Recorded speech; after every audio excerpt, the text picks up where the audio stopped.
Tonight's episode of Out of the Ring is brought to you by WWE 2K17. Buy it now and play as Goldberg. Rated T for teen.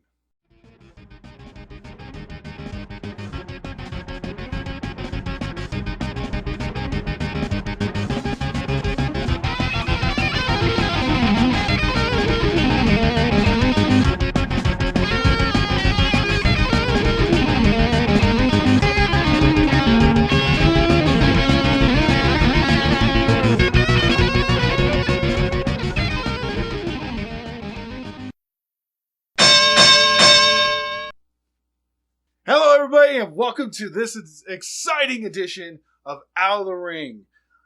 I'm Toonstar and with me as always, because I'm too excited to kill him, Cobalt Breeze! Yes, this pay-per-view actually has made me actually have enthusiasm this time. which is a rare thing, folks. A rare thing. Now, we could bore you with all the hoopla about this, but brass tacks is this. Blue team rules, red team sucks. Good night, everybody. No, we're just joshing you. We got a big night for you, covering all of WWE Survivor Series. SmackDown versus Raw.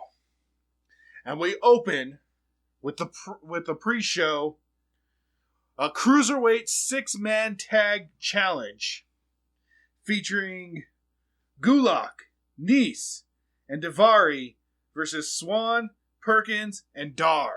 This one shows that that no matter what side you're on, the WWE knows how to kick off their big nights. And boy, was this one big. It's always exciting to not only see multi-man matches, but to see the Cruiserweight competitors out in force. Now, as you know, this could have been a night where you would have seen the last, for at least a long while, of the Cruiserweights representing Raw's brand. Later in the night, you had Brian Kendrick, the Cruiserweight champion, versus Kalisto. And Mick Foley had put up that stipulation that if Kalisto won the championship, the Cruiserweight division would go over to SmackDown. But we'll get to that later. Right now, we need to talk about the 6-man tag team. Now, once again, with the Cruiserweight division still fairly new, I don't know enough about most of these guys to really form an opinion on who to like, on who to hate, with the exception of TJ Perkins, of course, who is your former Cruiserweight champion and your first Cruiserweight champion of the new era until Kendrick up and stole it from him. TJ Perkins so far is my favorite wrestler of this group. Mainly because of his intro. I really love his intro. But mainly because he does personify all that the Cruiserweight has to showcase. And there's a reason why he was your first champion. Kendrick kind of came up with Perkins, and you know all that story. And that rivalry will continue later on in the week. Now, the Cruiserweight division is always cool because they're super fast, super athletic, high-flying, and honestly, if they really applied themselves, could be just as powerful as any of the heavyweights. But there's a reason why the Cruiserweight has its own division. Because usually when they pit a Cruiserweight against a heavyweight, it doesn't really work out so well for the Cruiserweight. So you kind of need to level the playing field. And for this, the playing field was completely leveled. This match could have been anyone's game. And tonight, it was Swan, Perkins, and Dar's game. And with that, I pass the mic over to Cobalt to tell us about the next match. Okay, everyone.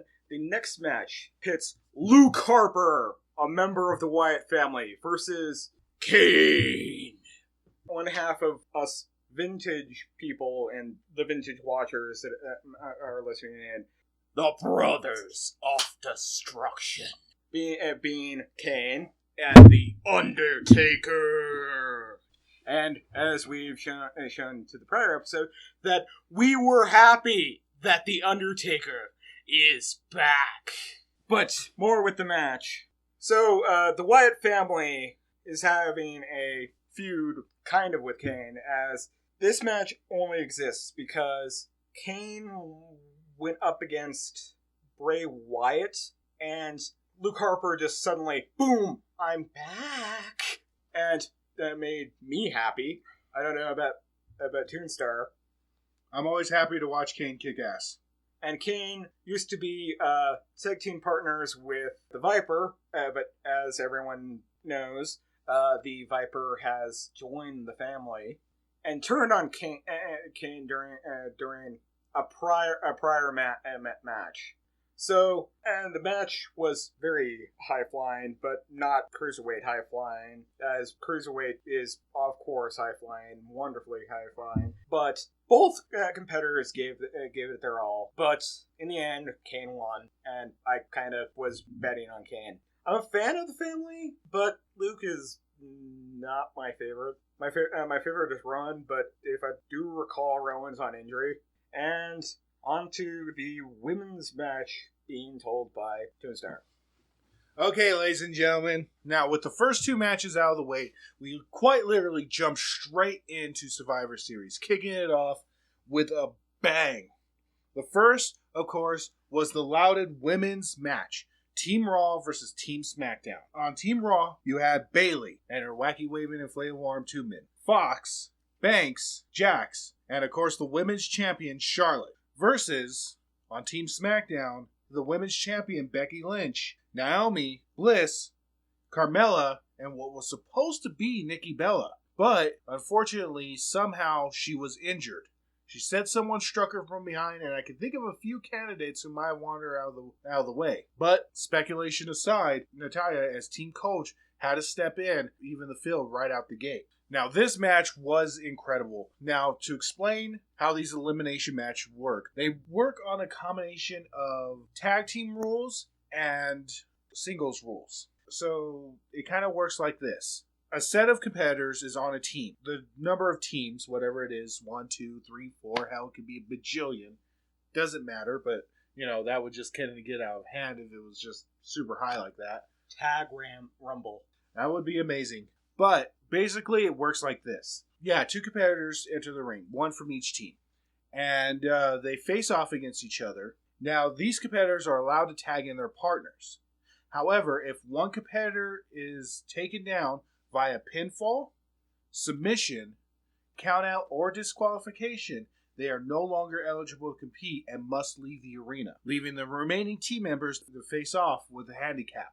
And actually, Team Raw started out strong in this one. And, of course, as these matches are prone to do, a couple of brawls broke out with Nia Jax having to make peace initially and then run roughshod over everybody. Nia Jax, of course, being Raw's ace in the hole. Her sheer size and strength gave her an advantage over most of SmackDown's competitors and allowed her to eliminate a great number of them. However, she was finally defeated with some great teamwork from Team SmackDown and eliminated through submission. Because honestly, unless you get another big dude, that's actually how a smaller opponent can take down a bigger opponent. Is through teamwork, and just sheer determination. And as the numbers dwindled between the competitors, finally came down to Charlotte and Bayley versus Becky Lynch. Of course, Becky Lynch was at somewhat of a disadvantage, not only because she was outnumbered, but also because she had been hurt earlier on during some of the between the two rumbles that broke out and some of the earlier attacks she sustained while in the ring. And damn that back. Yeah, her back took a good pounding. They all bow chicka bow wow. They like them. They like enjoying her back. Anyway, in the end, however, it was Bayley who beat Becky Lynch. Now, I'm kind of torn between this victory here because of all the Raw female competitors, Bayley is my favorite. Unfortunately, SmackDown is my show. We've stated numerous times on this program that SmackDown is the show we like the best. And Becky Lynch is one of the greatest female competitors out there. And she's our favorite, not because she's champion, but just because of how good she is in the ring. And I like her charisma. Yes, huge charisma. So, it's a win for Raw, and I'm proud of Bayley, but at the same time, I'm kind of disappointed that SmackDown lost. But what disappointed me the most was Charlotte's attitude afterwards. Bayley won. Raw won. Charlotte should be proud of that. But no, because it was Bayley and not her, Charlotte took exception to that and beat down Bayley. It was just so unnecessary, so uncalled for, and I hope she loses that championship real soon and we get, Banks or Bayley as the new women's champion. I would like to see Bayley be champion for just any time duration. Yeah, and hopefully, they stop this back and forth between Charlotte and Banks. But we'll cover that. We'll cover that on Monday. With that taken out of the way, we move on to the next match, which is covered by Cobalt. Take it away, Cobalt. This match is a Miz match. Yeah, you lost the coin toss. Okay, this match is for the Intercontinental Championship. Use your words, dude. I almost said Internet Championship, and technically that's not a real championship. No, but the Miz deserves it. Yep. The Miz wins the Internet. But the stipulations of this match was if Miz's opponent, Sami Zayn, won the Intercontinental Championship, I will get that. No. Yeah, no, I won't. Just the hype of what's just more. The next matches are kind of focus on this match. Yeah. So this is the stipulation. Like I said, the stipulation of this match was if Sami Zayn, Miz's opponent, won the championship would move to Raw. Yes. And I assume me and my colleague here wanted just Miz to lose because severely. So at least the championship on Raw, Miz can't do anything. Nope, not until the next Survivor Series. Nope. But there was exchange. There was wonderful submissions. Like most of the match was just bouncing between submissions. Yep. But Mrs. Wife interfered like always and rung the bell, and then Miz took the upper hand on the restart, pinning Zayn to win the match. But it was clearly a 2 count. Yes, that was clearly a 2 count, unless they count that slide he did into it. Yeah. Which is ridiculous. But on with the next match. Yes, I am back, and hopefully my anger can be sated by this next match. Yes, it can! Because this next match is the 10-man tag team match between Raw and SmackDown. For Team Raw, we had Enzo and Cass, and you can't teach that. The Shining Stars, The Club, Cesaro and Sheamus, and, of course, your 400-plus WWE World Tag Team Champions! It's a new day! Yes, it is! Taking on, for Team SmackDown, SmackDown Tag Team Champions, Slater and Rhino.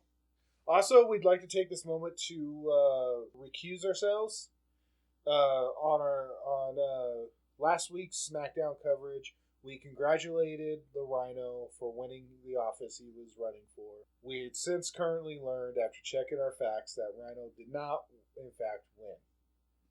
We apologize for the misinformation, as well to Rhino for just digging that wound even deeper. It was that he won the primaries. Yes, he won the primaries, but he did not win the election. He did not win the election in full.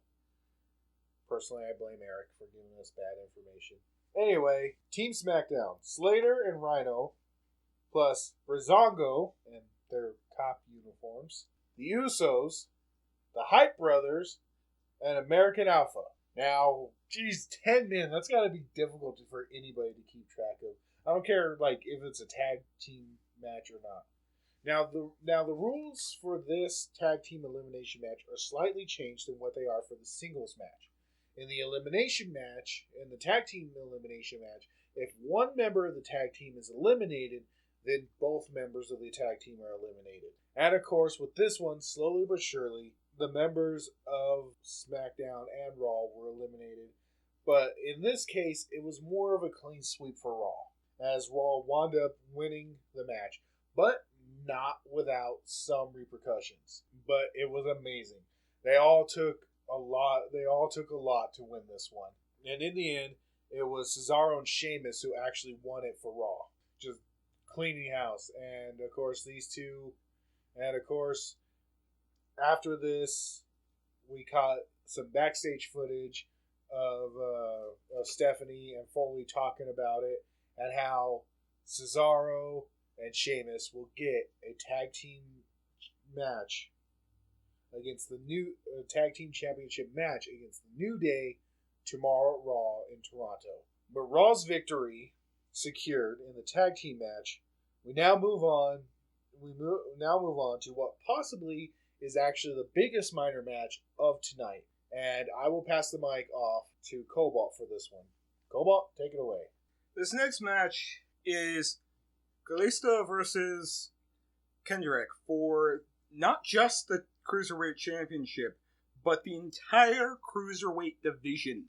Told you we'd get to it eventually. And wow, this match went on for like ever. Being Kalisto and Kendrick just exchanging swings, exchanging reversals, and the things that happened. There were so much jumps from the top rope. There was a lot of what Kendrick claimed he did in the promo before the match, that he would try to outwit his opponents, and without focus, but not after exchanging a wonderful long match.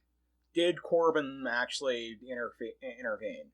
As we all know, Corbin and Kalisto, by themselves on just SmackDown, is having their feud. So, because of Corbin's interference, Kendrick wins by the disqualification. And it's next. It's next, Toonstar. Yes, it is. And normally, the way we do this, or the way we're trying to do this in this new format, is pass the mic off between each other in order for us to both get equal share of the coverage, instead of, me just talking and Cobalt just grunting unintelligently in agreement or disagreement. And when he does actually open his mouth, me flinging an insult his way. Yeah. At least we have an opportunity to. Yeah. Well, to screw with each other. Yeah. Well, we're going to kind of fall back on our old ways. Because just these two next matches. Yeah, because these next two matches, I invite Cobalt to help me cover both of these next matches. And I am honestly thanked. Anyway, so we enter the finals of Team SmackDown versus Team Raw elimination match. Now, this is a single elimination match between the top male competitors of Raw and the top male competitors of SmackDown. The way we're going to do this is I'll introduce SmackDown, you introduce Raw. For Team SmackDown, we had their mascot, James Ellsworth, his current seemingly best buddy, Dean Ambrose, the WWE World Heavyweight Champion, AJ Styles, and the Wyatt family, consisting of Bray Wyatt and their newest addition, Randy Orton. And to square out this group is SmackDown's own general manager, Shane McMahon, versus the following contestants are Braun Strowman, Ranson Rollins, Jericho, and Kevin Owens, who is the current WWE Universal Champion, but he's just he's just keeping it warm currently for Finn Balor. Oh, I'm gonna love when Finn comes back. That's gonna be amazing. But with that, let's kick off our coverage of this match. Now, unlike Little Miss Prissy Pants, Stephanie McMahon, who can't be bothered to join her girls in the ring, Shane O'Mac has the balls to step in the ring and deliver alongside his boys. But us watching, been watching since the Attitude Era, know how Shane is. Yeah. Is out in the ring. Shane has been through it all. You know, he's taken on the Undertaker, faced down some of the toughest competitors in the ring, Has faced Stone Cold with his father, and has gone up against his father, mm-hmm. and has even told Donald Trump off. But all that pales in comparison to the fact that he stood with his men, like the mighty general he is, to face down Raw's army. Well, Stephanie hid behind her little barricade. That's very nice, sweetie. Yeah, call me sweetie again. No, I was talking. No, that's towards Stephanie. Anyway, so we actually started off this match with the two champions competing against each other. Now, single elimination rules apply to this situation, which of course I went over before the women. Please refer to that section of our broadcast to get the 411. But yeah, this one kicked off with the champions, AJ Styles versus Kevin Owens. Both have been tag team partners with Jericho. Yes, which confuses the shit out of me. Like, seriously, why would anybody want to be tag team partners with Jericho?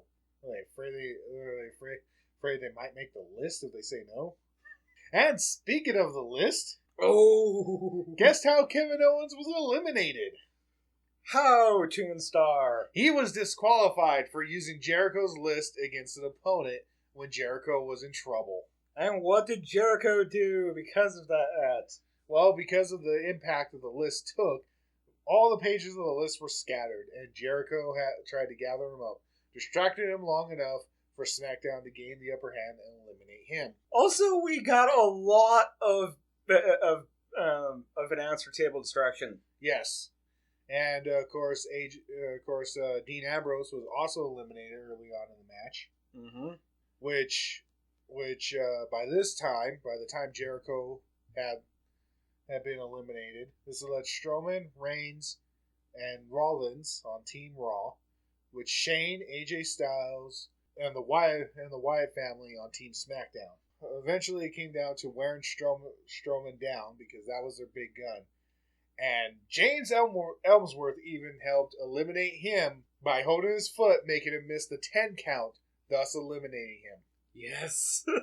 Of course, Strowman took his revenge on Ellsworth by throwing him into the lunch table of the crew hands near the entrance ramp. I would have hated to be that crew hand that had to pick up lunch after that. Nah, shit. But getting back to the ring, we move on to the former members of the Shield facing off against the last four members of Team SmackDown. And of course, next eliminated was Shane McMahon due to injury. The aerial jump into that spear, oh my god. Oh. And Shane McMahon had already wrecked himself pretty hard when he jumped onto Strowman, who was laid out on one of the announcer tables from one of the corner posts. Oh. Shane, I hope you recover, man. Yeah. God bless you for putting your body on the line like that. I don't care where you're from. That shit hurts. Yeah.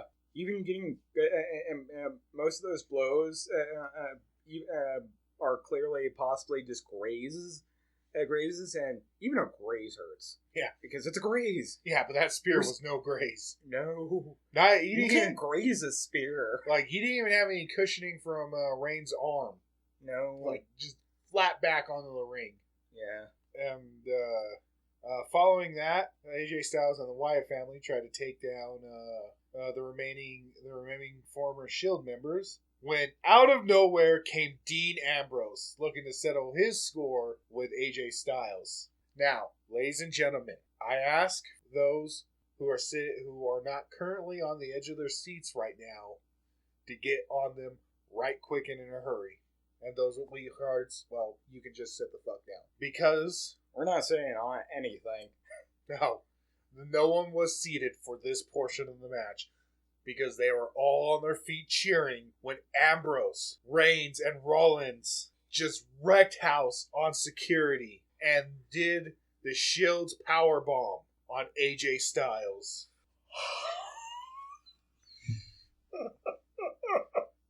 And like Reigns and Rollins just couldn't believe what had happened. And it could be that sometime in the future the Shield may reform. But for now, I don't care where you're from, it was an epic moment. And like I said, no one was in their seats for that one because they were all on their feet cheering for that moment. Or booing Dean Ambrose for being such a dickhead and attacking his own teammates. But It was AJ Styles. yeah, either way, AJ Styles got eliminated. Yeah. So now it was Rollins and Reigns versus Randy Orton and Bray Wyatt. And then, boom! Yes, out from nowhere came Luke Harper. We knew he was in the arena due to his earlier match against Kane. Yeah. But Luke Harper just came down to assist to assist his family. I was kind of hoping that Rowan had gotten off the injury list to just appear. All 4 current standing members. Yes, just out there in the ring. That would have made an epic night. But the first of the former Shield members to be eliminated was, of course, Seth Rollins, who I'm sure no doubt will be blamed for the next coming moments because for some reason Rollins is just getting bad shit right now, leaving Roman Reigns to face off against the Wyatt family, and it was tough for them, but SmackDown came back.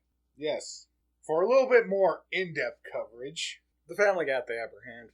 Yes, they did. And finally ending it with an epic Sister Abigail. Yeah, that's right. And an amazing RKO. Bray Wyatt took the victory over Roman Reigns to lead SmackDown into winning the main event of the night. Yeah. Good thing, too, because I wouldn't want to deal with Undertaker when he's pissed. Oh. But the night is not over. No. Because it's here, folks.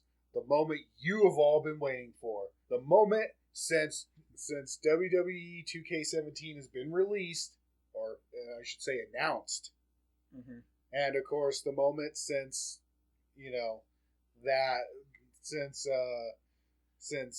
the man himself went onto Sports Center to talk about his feelings of the new game and if he would have an in-ring return. Ladies and gentlemen, I present to you the match between Brock Lesnar and Goldberg. Oh, yes. And then Goldberg won the end. Yeah. Okay, so this match was incredibly short, but it was also incredibly epic. Spear into jackhammer. And then a 1-2-3 count, the end. Freaking Brock sellout did not stand a chance. And Heyman was like just dumbfounded. Like Yeah. that his beast was just being pummeled. Brock was crapping in his Jimmy Johns. Yep.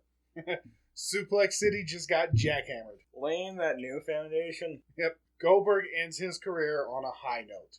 Mm-hmm. And that's pretty much how I'm probably going to end that dream match there between Lesnar and Orton. There really is nothing to say. That's perfectly just a high note. Yeah, that's just epic high note. Like there really isn't much, explanation point. The end. That's how that story goes. Once upon a time, there's a man named Goldberg. There was 2 men. One named Goldberg, one named Brock Sellout. They had a match. Goldberg won. A few years later, a new game came out, and everybody wanted to see that match again. So they had another match, and Goldberg won. The end. To end his career against Brock Lesnar as a 2-0. Yeah, like just one more ass whooping, one more badass spear, one more jackhammer. Brock Lesnar, you were not, like the man said, you were not only next, you were last. And thus concludes our coverage of WWE's Survivor Series. And for Out of the Ring, I'm Toonstar. And I've been Cobalt Breeze. Are you someone else now? No, I'm Cobalt Breeze. But you just said you had been Cobalt Breeze. Did you change to someone else? Or are you still Cobalt? I'm still Cobalt. Okay then. I'm Cobalt Breeze. Yes, he is. Good night, everybody. Once again, tonight's Out of the Ring is brought to you by WWE 2K17. Play as Goldberg now and beat the crap out of Brock Sellout. Available at all electronic selling places everywhere. Just buy the game. Rated T for teen.